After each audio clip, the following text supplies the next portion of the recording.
In this video, we're going to look at how we regulate blood pressure and what happens if blood pressure can't be regulated anymore.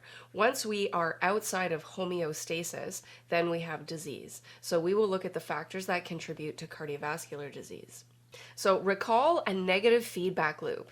This is when we have a stimulus that is going to be detected by a receptor that will send information to an integrating center that will trigger effectors to bring that factor back into balance. So keep in mind that our blood pressure fluctuates all the time.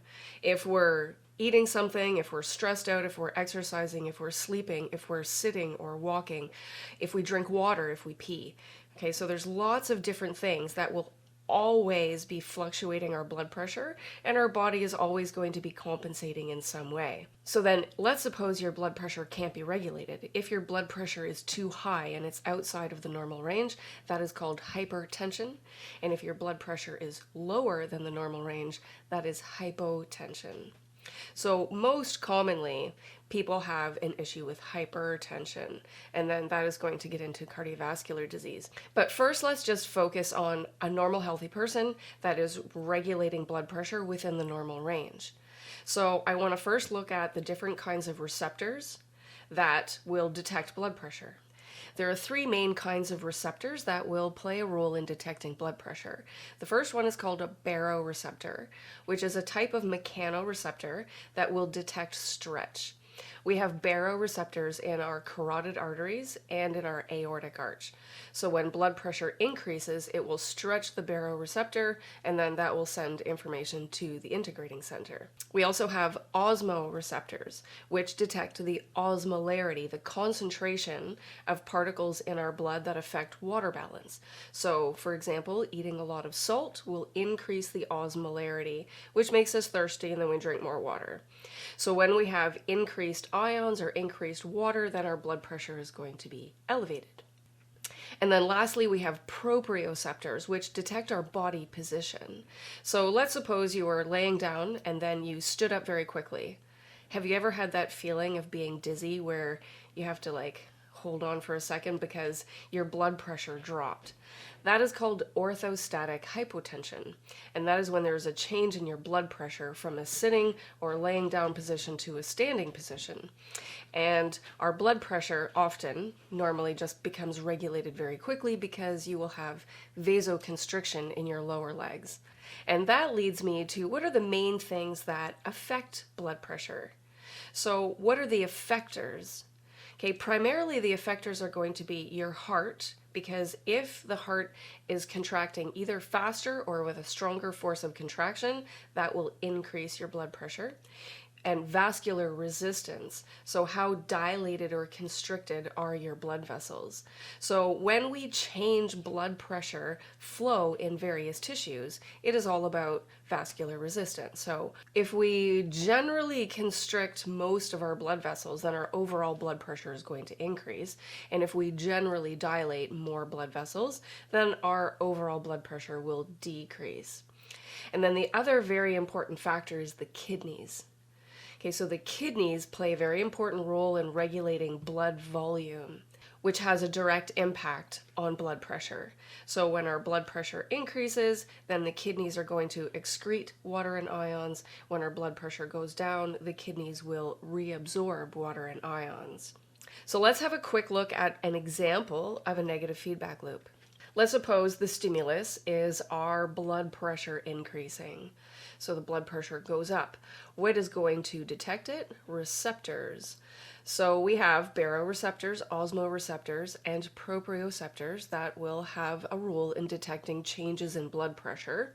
But baroreceptors are the ones that we will find in our carotid artery as well as the aortic arch, and they will send stretch information, so just increasing the fluid volume in those vessels will send information to the integrating center.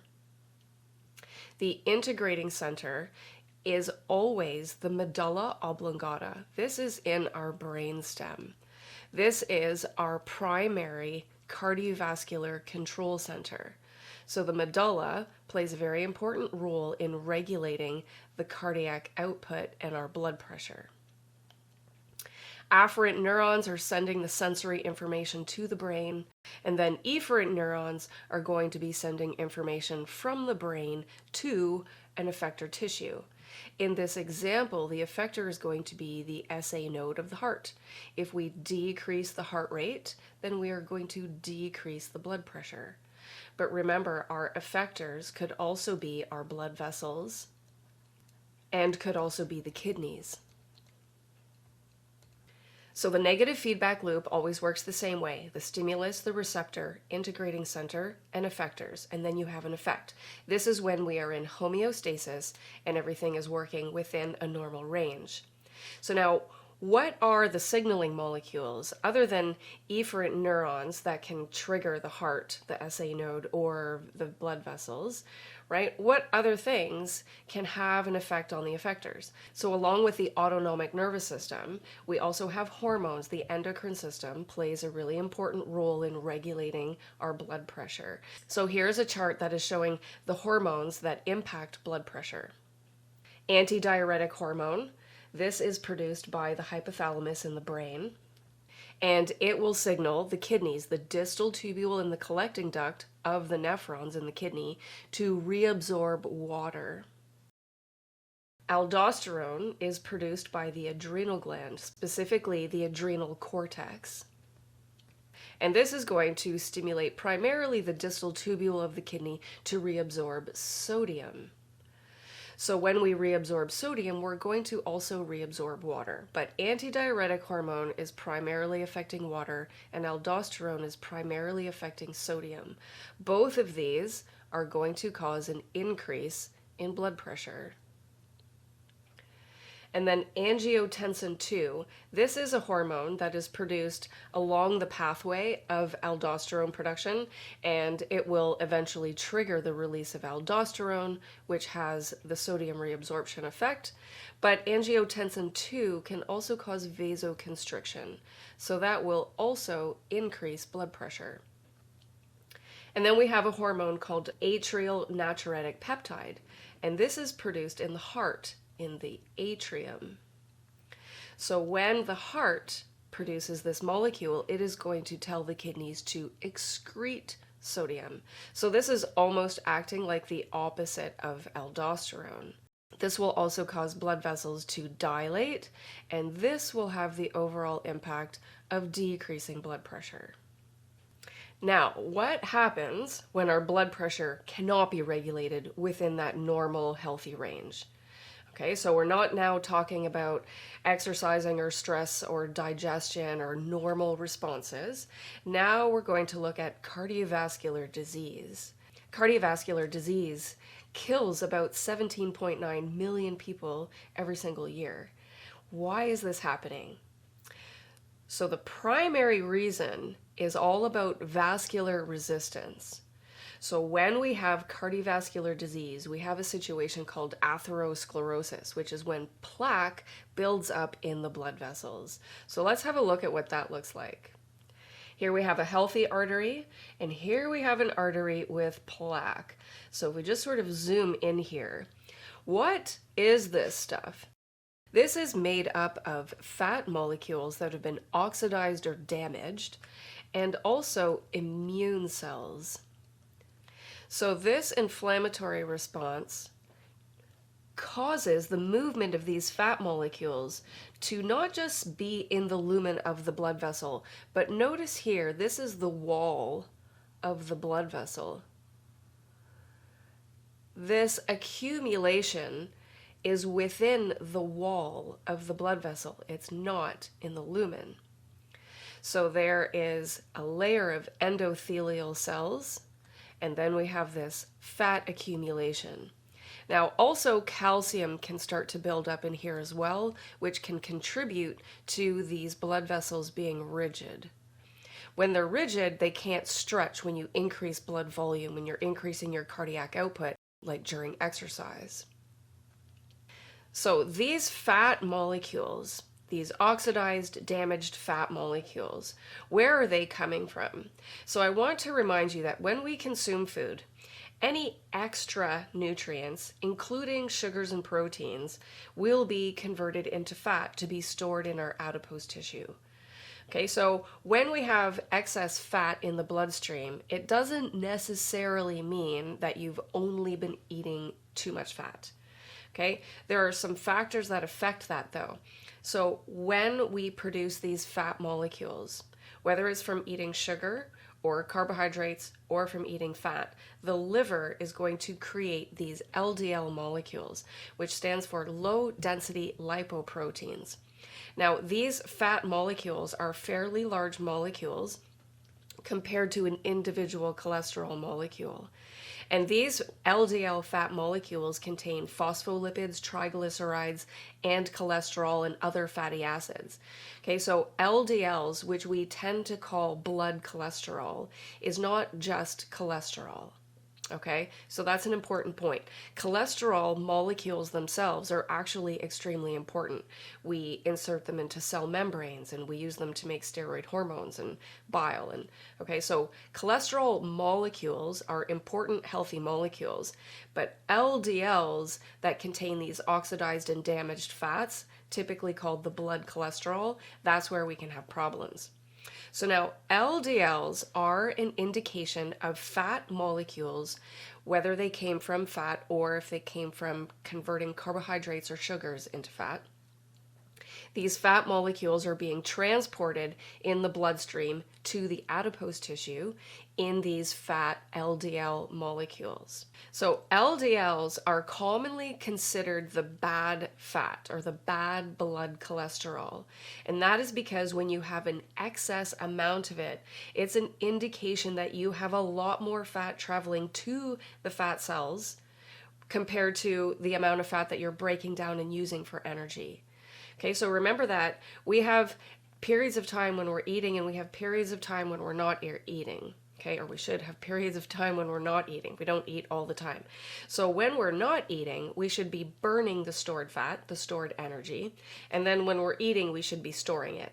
And so when that is in regulation, in homeostasis, then we have no problems.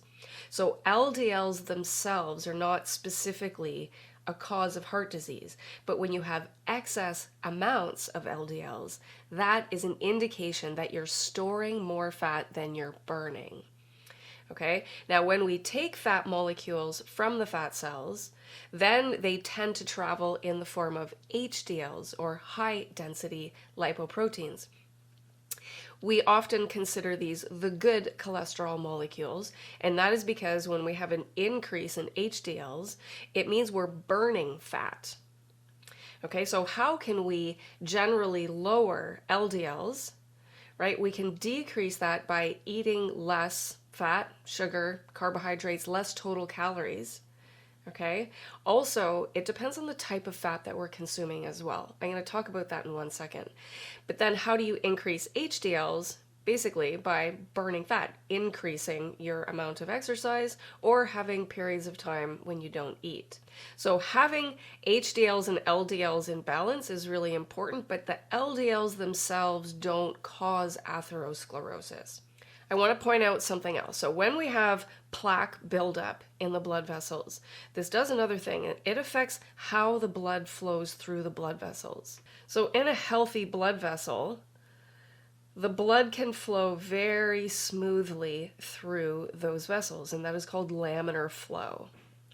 When we start to have plaque buildup, you can see that how it builds up along the vessel wall is not smooth and even. So then what happens is the blood flow will become turbulent. When blood flow is turbulent, it can form blood clots. And then if you have a blood clot that clogs a smaller blood vessel downstream, then it can actually completely block blood flow. And if that happens in a coronary artery, then you have a heart attack. If it happens in a blood vessel in your brain, you can have a stroke. It can clog a vessel in your lungs, even in your peripheral vascular vessels. Okay, so these clots can occur and they can travel, called an embolism, and it can block smaller blood vessels. And then when that tissue can't get oxygen, then those cells are going to die. So the other thing that happens, so a clot can form, but also that plaque can build up to a point where blood just can't flow through that vessel. Okay, so when a tissue cannot receive enough blood flow or oxygen, then those cells are going to die. And if that happens in your heart, that's a heart attack. So how do you know if you have plaque building up in your blood vessels? Okay, we actually often don't have symptoms for many, many years. Our body can continue to try to dilate blood vessels, and our kidneys will excrete water, and our body will stay in homeostasis for a very long time. And then eventually you're going to start to have symptoms, often when there is a very significant buildup of plaque. So there's a couple of ways that we can look at the possibility of having plaque in our blood vessels. And one way is looking at our resting blood pressure. Okay, so you know a resting blood pressure in a healthy person is typically about 120/80, the systolic over the diastolic. So let's just look at this chart that shows some variations in that blood pressure. So somewhere around 120/80 is a healthy, normal, resting blood pressure. Once we get a resting blood pressure that's somewhere in the high-ish 120s to 139 systolic, and somewhere between 80 and 90 for a diastolic, that is pre-hypertension. And then our blood pressure can become severely high depending on the amount of plaque that is building up in the vessels, the amount of turbulent flow, and the amount of rigidity of the blood vessels. If there's calcium building up, if there's excess sugar that is making the blood vessels less compliant. So what are the risk factors? What are the things that impact the buildup of plaque in your blood vessels? Okay, why does atherosclerosis occur? So there are a few different things that I want to point out, and one of the most important factors is abdominal obesity. So are you an apple or a pear? Right? So if you look at the general shape of your body, if you have a bigger waist compared to your hips, you can divide your waist measurement by your hip measurement, and if that number is higher than 1, you know that your abdominal area is bigger. Okay, so in females, generally a waist measurement higher than 35 inches, and in males, a waist measurement higher than 40 inches is a risk factor. So central obesity is also about where the fat is being stored. Okay, so normally we store fat in our adipose tissue, which is under our skin, right? So if you pinch your skin, you have a certain amount of subcutaneous fat. Okay, but if you store fat inside your abdominal cavity around your organs, that's called visceral fat. And that is the more dangerous type of fat storage. Okay, so if you have increased central obesity, this is a very important risk factor. So I'm going to go through a list of the different factors that will increase the probability of atherosclerosis developing. Our blood cholesterol, and remember, this is not just simply cholesterol molecules, they are low density lipoproteins that have been oxidized or damaged. You will have higher LDLs if you eat trans fat, like refined processed oils, or hydrogenated fats like hydrogenated margarines or soybean oils or things like that. And also if you eat too much sugar, those are the main things that are going to increase your LDLs. Also eating overall too many total calories. Having low HDLs, remember high density lipoproteins, are an indication that you're burning fat. So how do you increase these? You need to add in some exercise and have periods of time when you're not eating. Not huge periods of time, just, don't eat constantly. And then triglyceride levels. These are mostly impacted by eating too much sugar. That will increase your triglycerides. Central obesity, which I just discussed. Central obesity also contributes to overall inflammation. I'm going to talk about that a bit more in a second. Smoking causes oxidization of all kinds of molecules in your bloodstream. So there's a lot of toxins in there that will oxidize and damage circulating fats. It also causes vasoconstriction, which will increase your blood pressure. And because of the toxins, it will increase the inflammatory response. So remember that atherosclerosis is a combination of fat molecules and immune cells. Blood sugar, so diabetes or having insulin resistance will increase your risk factor. So sugar damages blood vessels. It makes them rigid, so they are less compliant.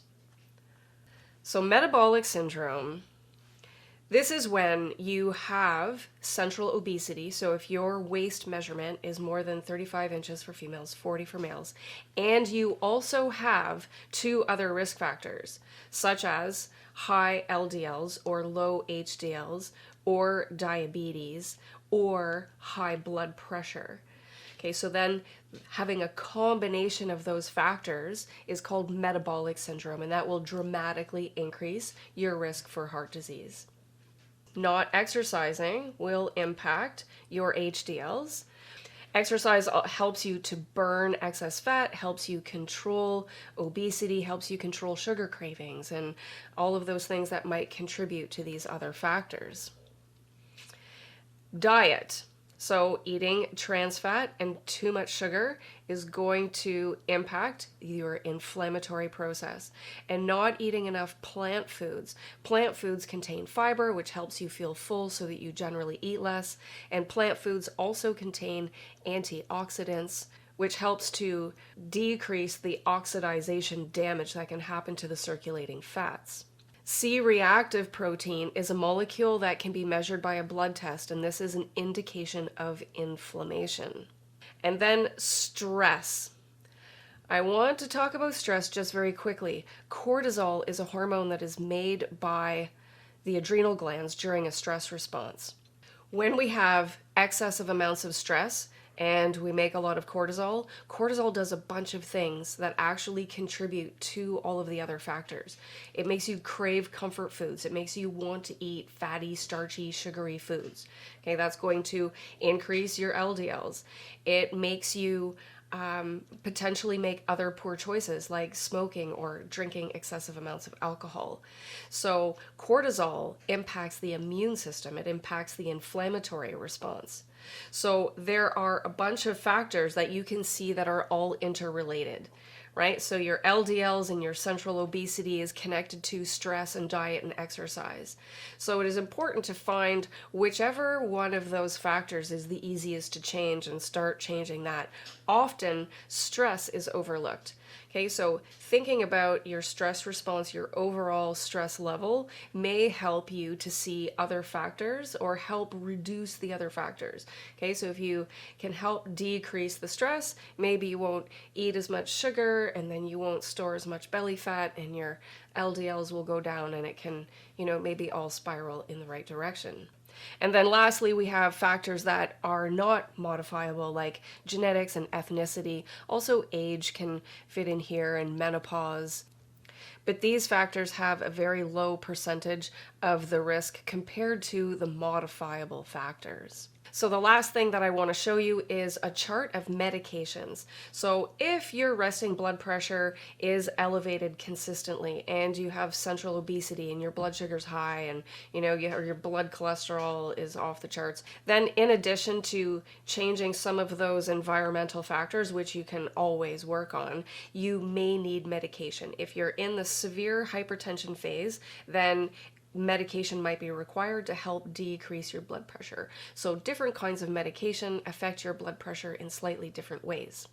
So diuretics are going to increase sodium and water excretion by the kidneys. So most of these drugs are going to be affecting either the blood vessels or the kidneys. If we decrease blood volume, we're going to decrease blood pressure. All of these medications, by the way, decrease blood pressure. Beta blockers will affect epinephrine, which is an autonomic nervous system neurotransmitter. It can also be a hormone released by the adrenal glands. This will decrease heart rate and decrease the force of contraction. There's a little bit of vasodilation effect as well. Alpha blockers particularly affect norepinephrine, and their main impact is on vascular resistance. Calcium channel blockers. Remember how we talked about the SA node in a previous video and how calcium is involved in causing the action potential. Calcium is also involved in the muscle contraction, the force of contraction of the heart. So if we decrease that, we can decrease blood pressure. Vasodilators will relax smooth muscles in the blood vessels. ACE inhibitors. ACE stands for angiotensin converting enzyme. And we talked about angiotensin 2 that will eventually produce aldosterone. Aldosterone normally increases blood pressure. So if we inhibit that, we will decrease aldosterone and decrease blood pressure. And then angiotensin 2 receptor blockers. So if we block the receptors that angiotensin binds to, that also will decrease aldosterone production, but it also has a vasodilation effect.